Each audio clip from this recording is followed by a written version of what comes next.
that Janelle made it back, I bumped back her request because I knew she wouldn't be here. But now that she's here, let's jump on to Evanescence now.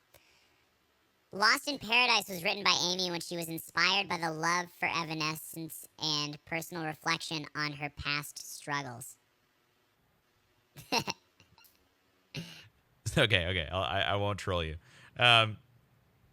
She revealed that after deciding to take a break, she spent a lot of time with her husband and having a simpler life away from her band, but still feeling like she was not whole. Instead, she felt lost and missed. She missed her work with the band and the writing process. Later, she decided to write the song as an apology to her fans for being gone for so long. At first, Lee anticipated that the song would become a B-side, like a bonus track of one of her albums.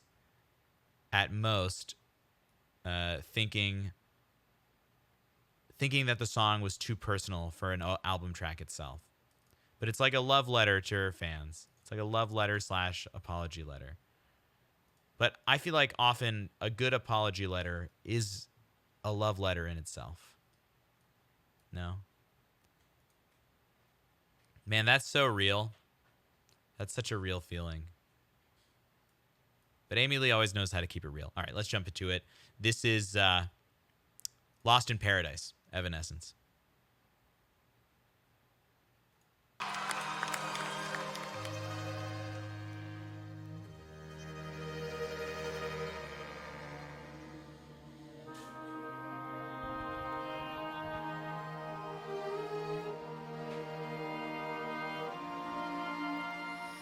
I've been living in something so distant, as if I was human,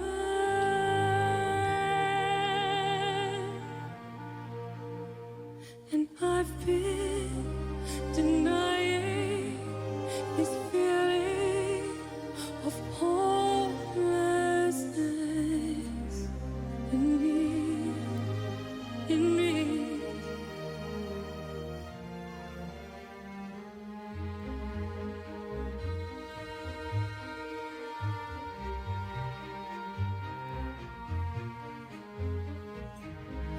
All the promises I made just to let you down. You believed in me, but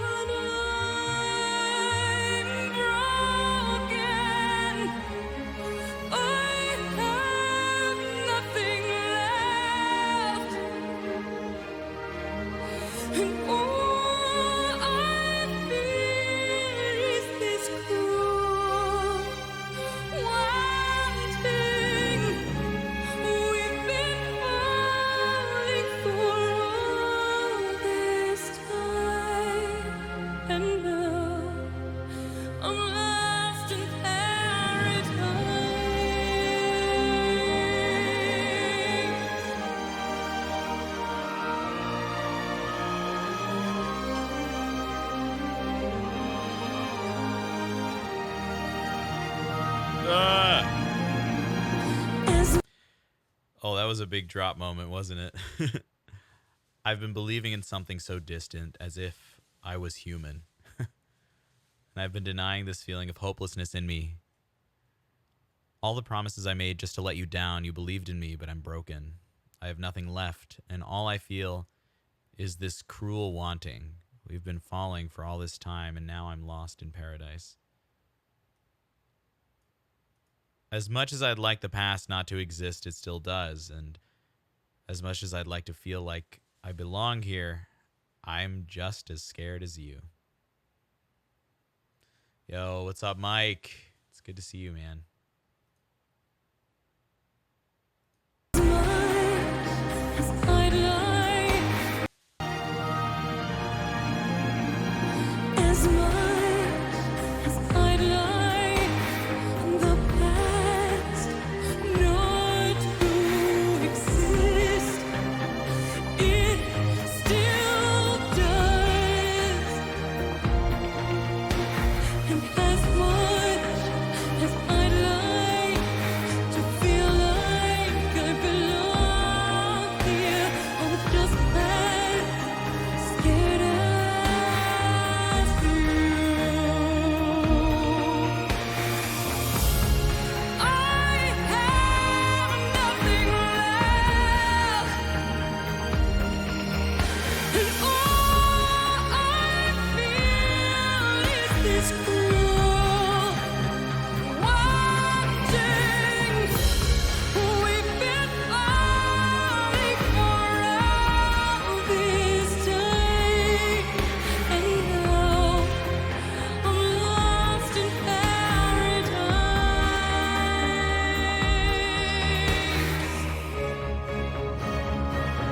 This is really awesome.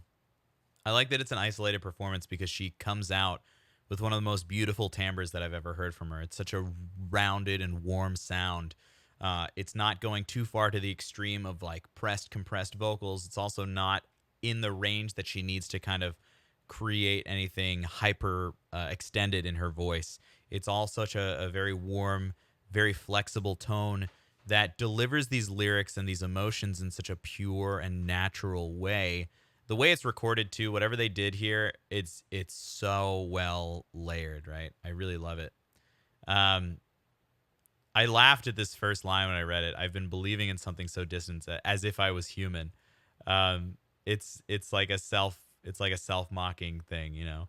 We all overthink our circumstances. We all think of things way outside of ourselves for better or usually for worse. You know, we all make promises that we can't keep from time to time, and I think that's something everyone tries to avoid.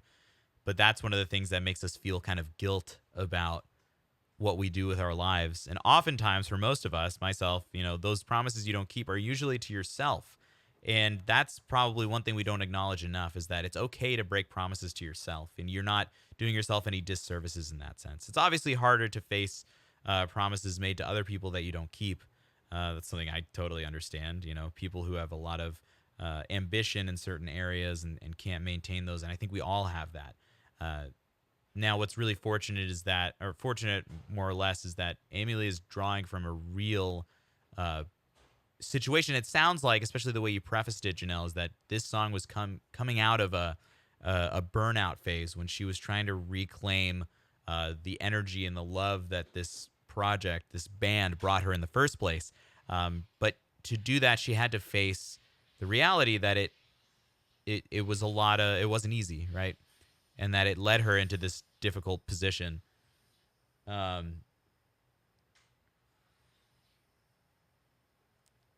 And what ended up happening was this song that is incredibly relatable. Oracle, you're crazy. 6 months to Mike. I love it. Mike, I'll see you for the next 6 months. Thank you. Antonio, thank you for the 15 months. Super appreciate it. Thank you very much. Yeah, it's really well said, right? As much as I'd like the past not to exist, it still does. As much as I'd like to feel like I belong here, I'm just as scared as you. She turns this, and this is the role, I think, of artists, especially musicians, because music, it adds a different dimension to emotion that a lot of art can't really capture as well. I think it's because of the all-encompassing nature of kind of aural senses. But she takes this experience that she had, magnifies it into this universal concept, and delivers it in a way, both through the song that she wrote and through the performance, in this case, in this video, with orchestra. She delivers all of those emotions and experiences in a very authentic way. And it makes us all identify with that. And it does a really amazing job at capturing the human experience in a space and time that is incredibly relatable to people and helps you cope with the similar difficulties that we all face. That's probably one of the biggest strengths of Amy Lee. You see it in groups like BTS. Their music is very much like that. It's not trying to stray at all from the human condition, despite their, you know, national world success, and Evanescence is no exception. But that power in art is so beautiful when you can really experience it in this way. And, you know, when the recording and mastering is done well, too, it never hurts. But this is such an authentic performance.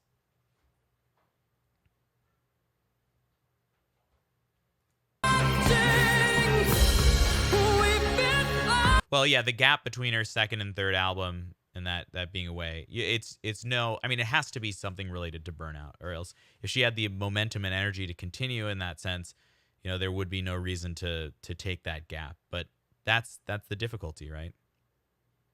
She's so unapologetically authentic. I love that. I love those words together, Oracle. That's awesome.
Oh my god, I have no words for that.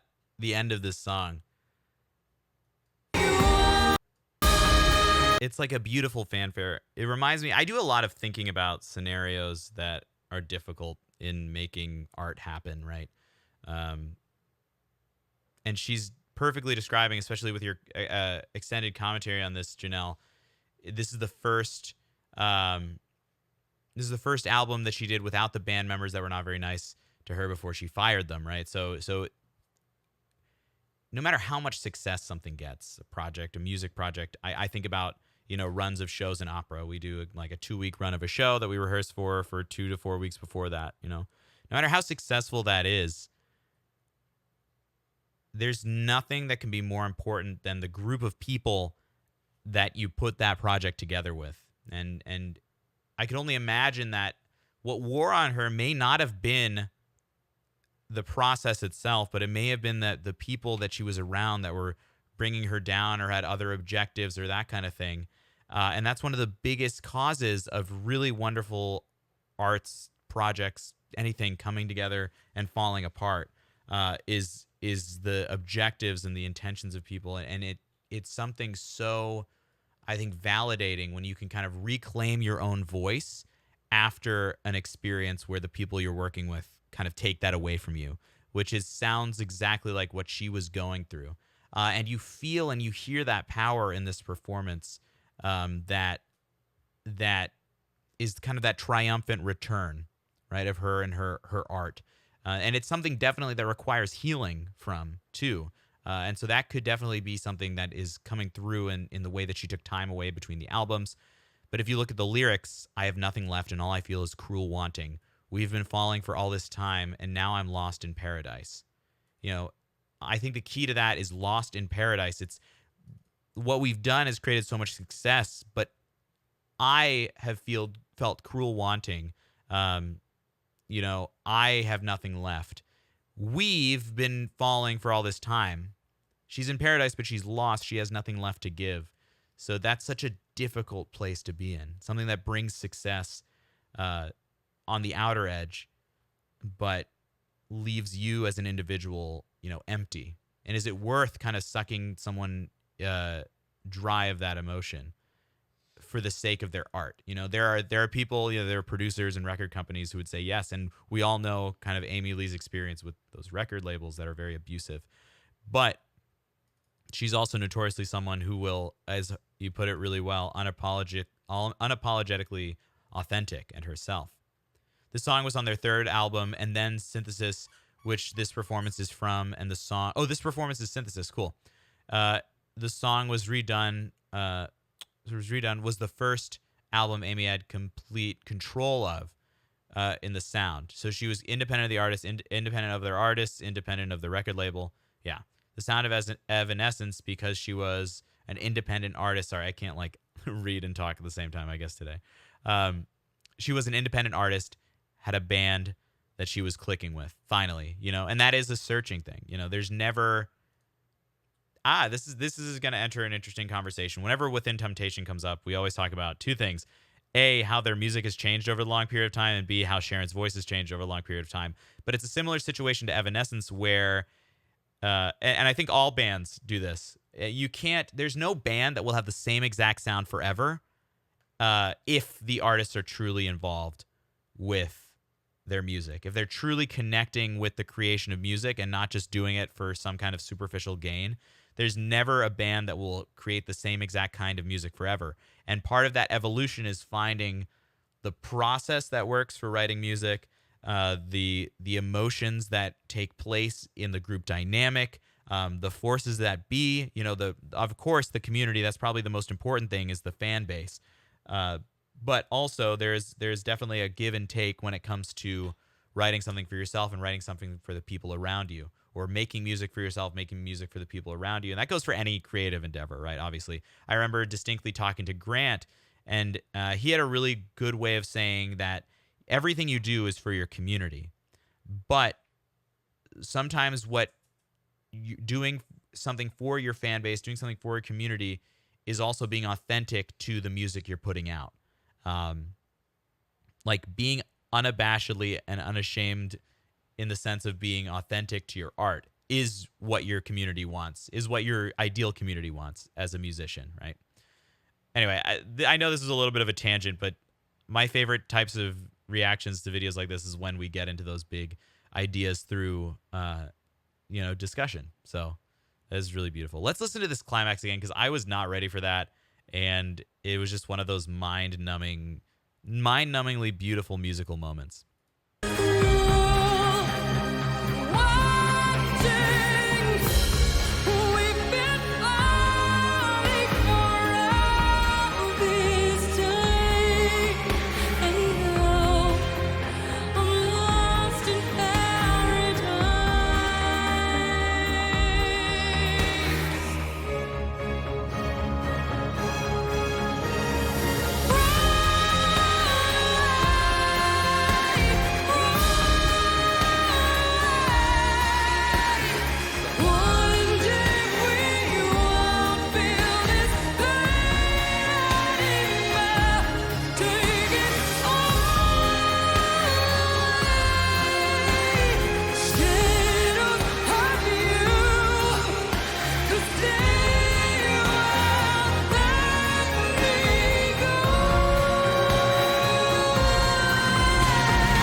This is by far one of the best objectively technical performances that she's ever done that I've listened to, from a vocal standpoint. Right? So the entire voice is connected throughout. There's never, sometimes she goes up into this compartmentalized headspace, either for aesthetic reasons or maybe like that's just what she's doing on that day, to make those higher notes work. But there is not a moment where any of the registers are disconnected from the others, which is really, really special. And it doesn't make anything stand out other than it doesn't interfere with the absorption of the text and the meaning. And this last fanfare, this last climactic moment, run away, one day we won't feel this pain anymore. Take it all the way, shadows of you, because they won't let me go, till I have nothing left and all I feel is this cruel wanting. We've been falling for all this time, and now I'm lost in paradise, alone and lost in paradise. Ugh. Yeah, it's so smooth, Mike. The registration is so crisp, and that has to do with the energy she's compressing her breath with. It doesn't disconnect anything. She never had formal training. Yeah, but she's so well connected with her body and her music and that's honestly, when it comes to vocal training, that's what needs to take place, is connection with the body. A full body connection to the music. And that's what she is at every time she gets on stage. That's what she does.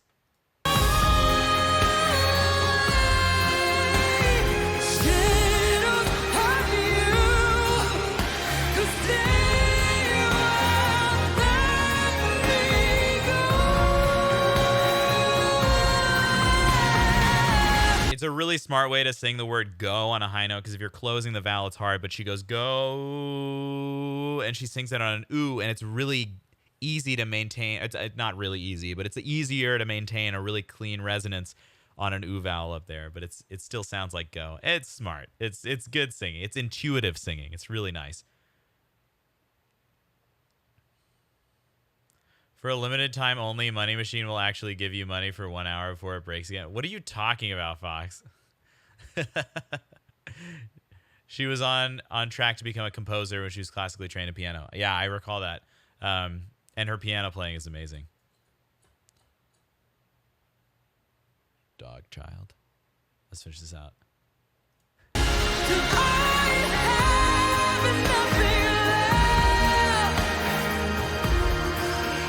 And all I feel is this cruel wanting. We've been falling for all this time, and now I'm lost in paradise. Alone and lost in paradise.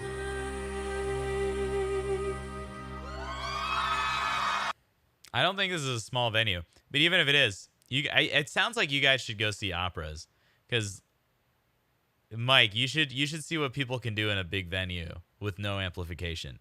And Janelle, when you said you were talking about you're like in the was it Janelle? You said you liked seeing the cues, right? The conductor, yeah. Operas, you say?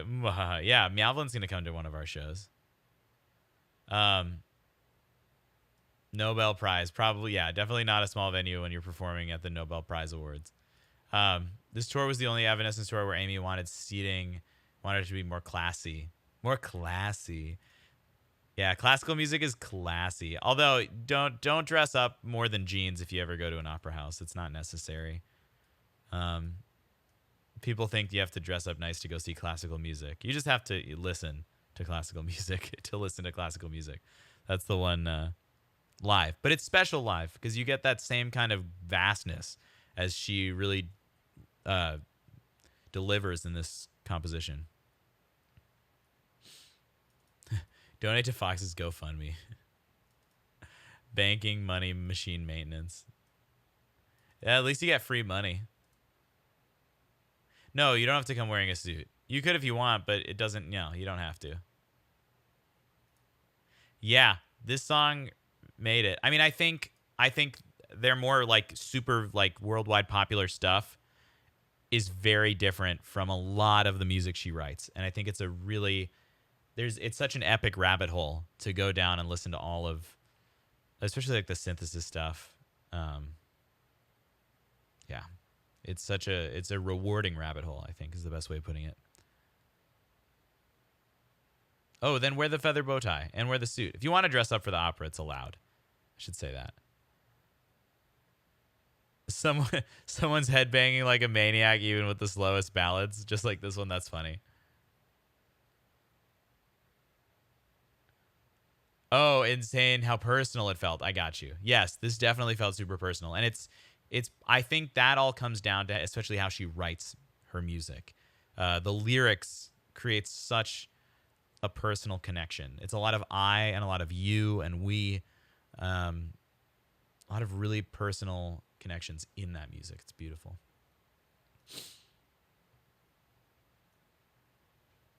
Yeah, that makes sense, Janelle. I mean, you've shared so much more obscure stuff that I would have never found just in the world,